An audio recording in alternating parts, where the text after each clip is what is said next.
What is Planescape?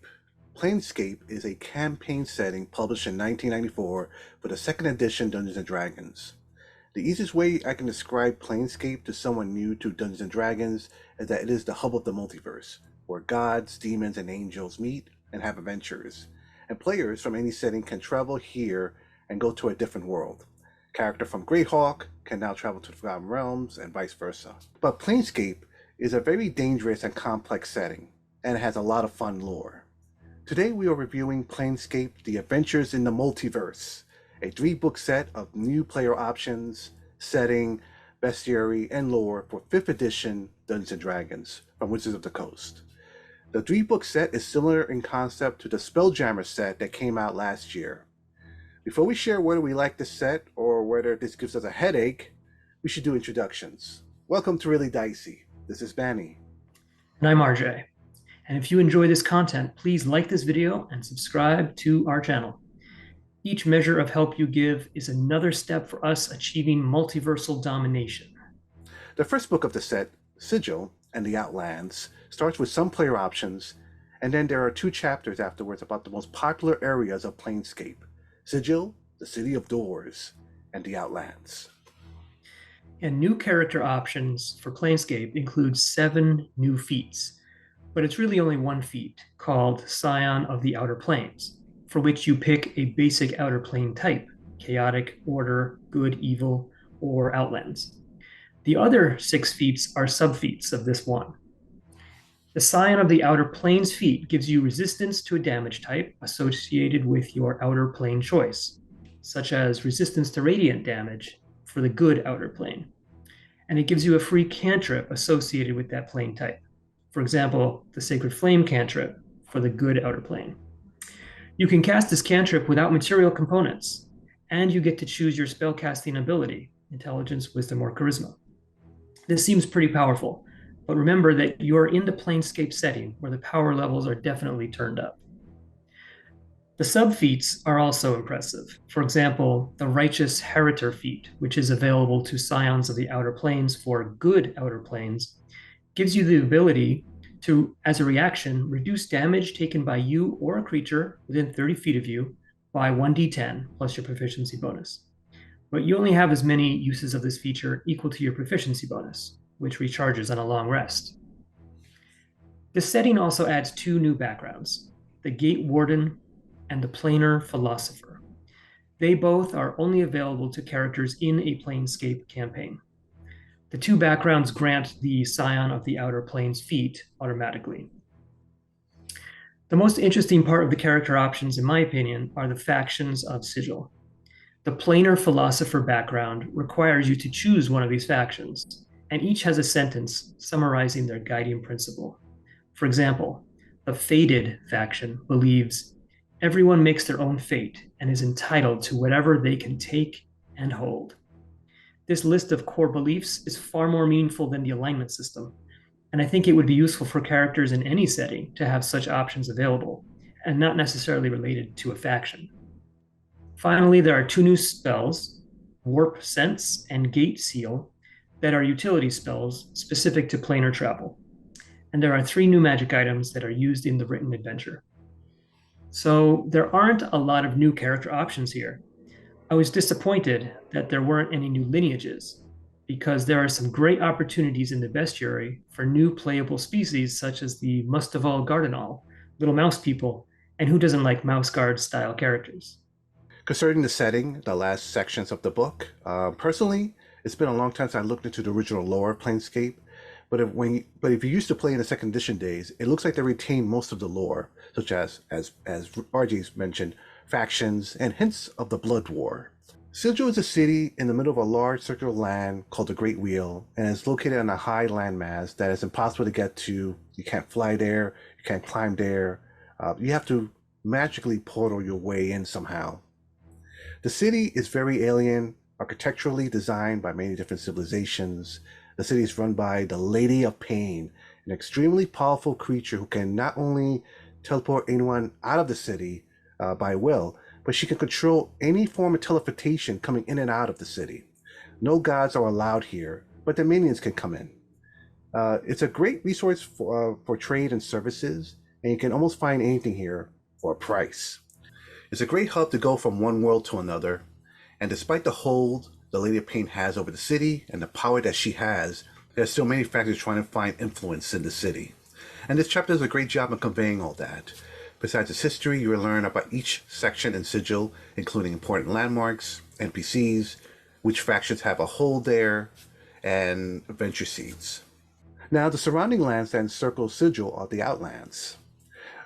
Think random bits of Discworld, Oz, and mythology.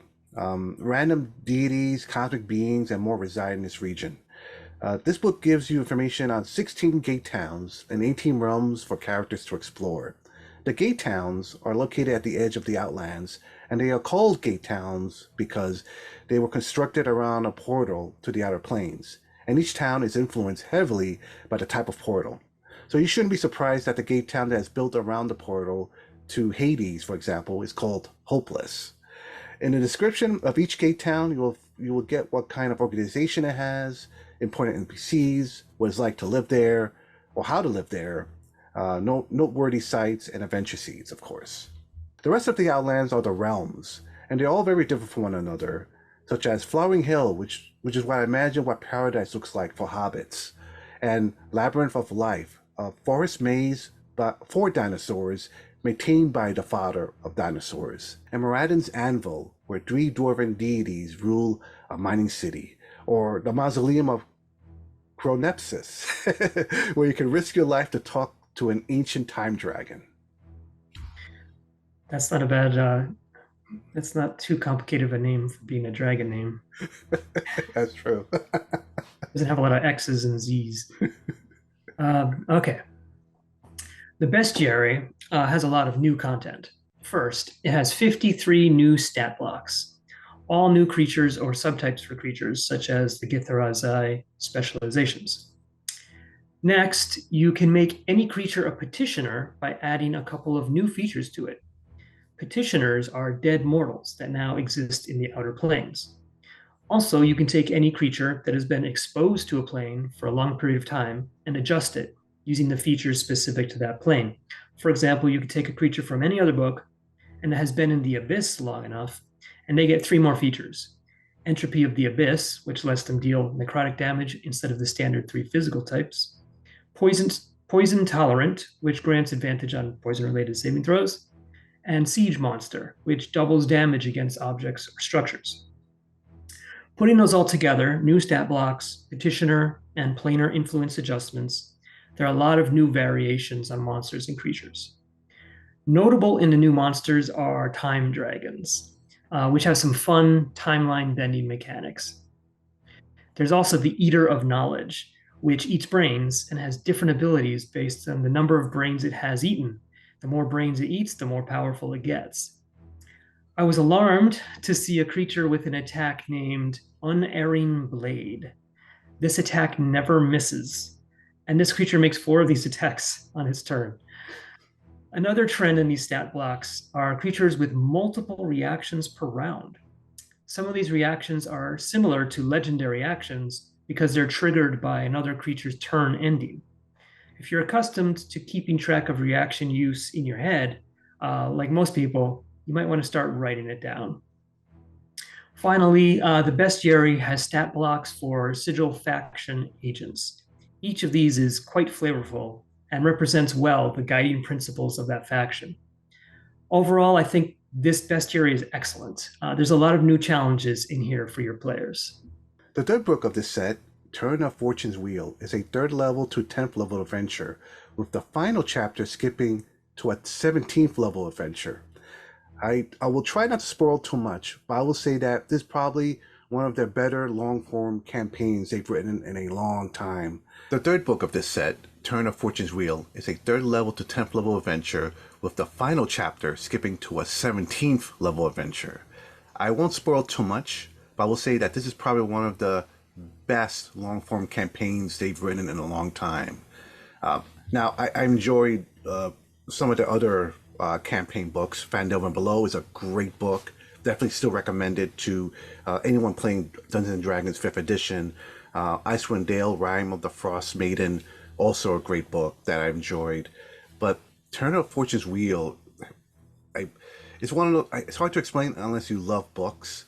But sometimes when a book captures your attention, captures your imagination, your heart, you, you feel this compulsion to keep reading.